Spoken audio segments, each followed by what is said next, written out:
Bonjour Stanislas Guérini. Bonjour. Je le disais, encore une journée de mobilisation des Gilets jaunes, encore des dégradations, encore des blessés. Les débats n'y changent rien. Comment on en sort? D'abord, en apportant une réponse républicaine, une réponse de sécurité.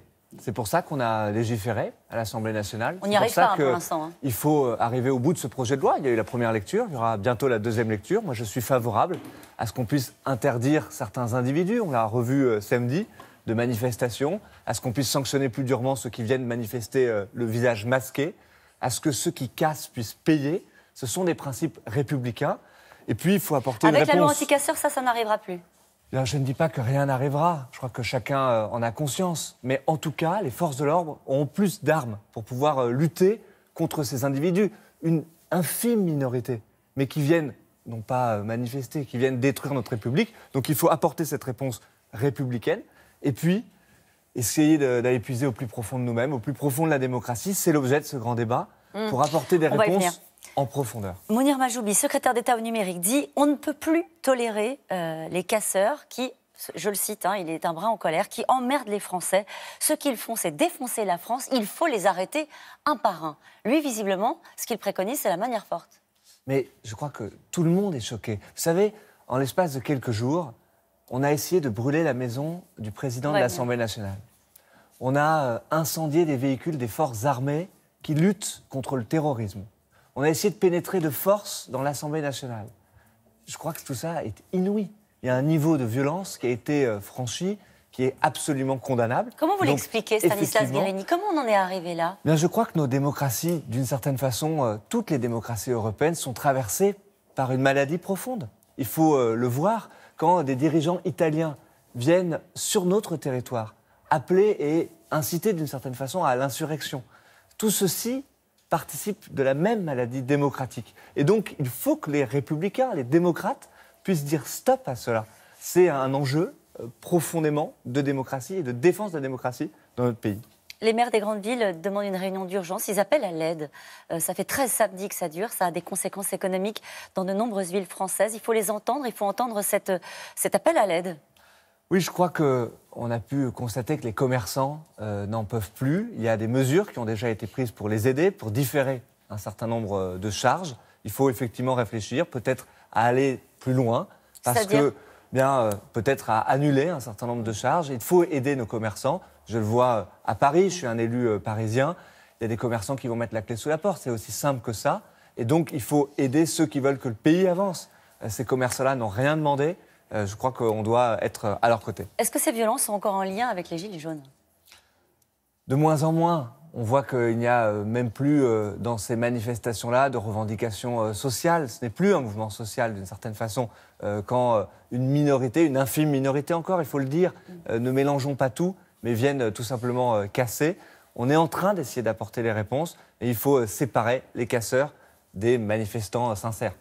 Un manifestant a eu la main arrachée. Est-ce qu'il faut revoir les dispositifs mis à disposition des forces de l'ordre pour le maintien de l'ordre, justement? Christophe Castaner a regretté cet incident, cet accident. Est-ce que ça suffit, des regrets? Vous savez, moi, je ne ferai jamais partie de ceux qui opposent d'une certaine façon certaines violences à d'autres, qui disent il faut condamner les violences, mais il y en a d'autres en face, etc. Pas du tout.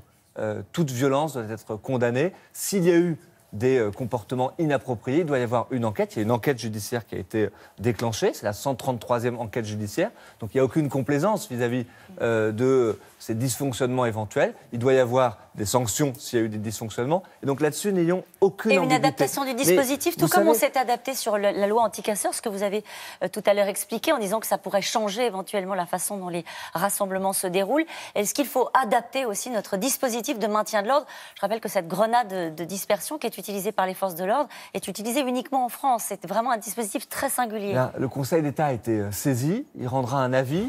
Je crois que c'est important aussi de suivre l'avis de nos institutions. Vous savez, sur les dispositifs de lanceurs de balles, le Conseil d'État a été saisi. Il a dit que ce ne serait pas une bonne idée de dessaisir les forces de l'ordre de ces moyens-là. Et donc, moi, je respecterai l'avis que le Conseil d'État donnera.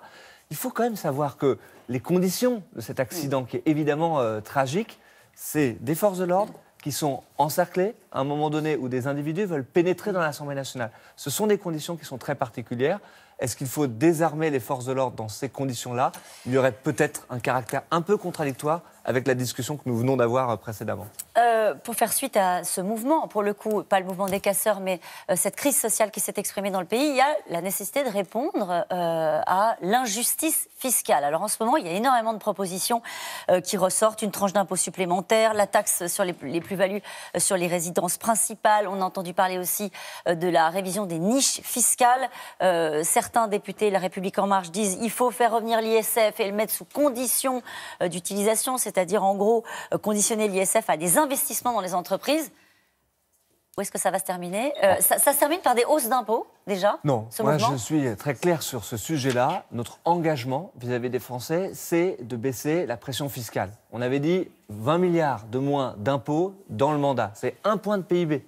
1 point de PIB. Cet engagement-là, il sera absolument tenu. Et j'ajoute un point, c'est que les classes moyennes dans notre pays, elles ont trop payé. Elles ont trop supporté la pression fiscale pour l'ensemble du pays. Et donc tout ce qui pourra remettre en cause le pouvoir d'achat des classes moyennes, parce qu'on reviendrait par exemple sur des niches fiscales, sur les gardes à domicile, je crois qu'il faut dire ça, on n'y touche pas. Donc soyons clairs sur ce sujet-là, pas de pression fiscale supplémentaire. Après, qu'il faille se poser des questions sur la progressivité de notre impôt, sur la justice fiscale, peut-être, mais à périmètre de pression fiscale constante, si je puis dire. Par exemple, lorsque Brune Poirson dit la taxe carbone, c'est un outil efficace qui pourrait revenir après le débat, c'est le moment de prononcer ce genre de phrase. Vous êtes favorable à l'idée que la taxe carbone revienne?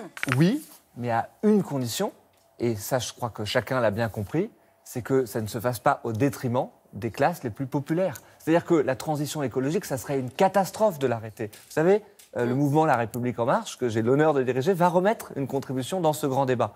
Cette contribution, elle sera ambitieuse en matière d'écologie. On n'a pas le droit d'arrêter la transition écologique, mais il faut le faire. Donc la taxe carbone pour les plus riches? Pourquoi pas? Mais il faut le faire en utilisant l'argent de cette taxe carbone pour accompagner ceux qui ont aujourd'hui des difficultés à changer de véhicule, ceux qui ont des difficultés à changer de chaudière. C'est la condition selon laquelle nous pourrons faire cette transition écologique. Merci beaucoup Stanislas Guerini, Merci à vous. c'est à vous Laurent.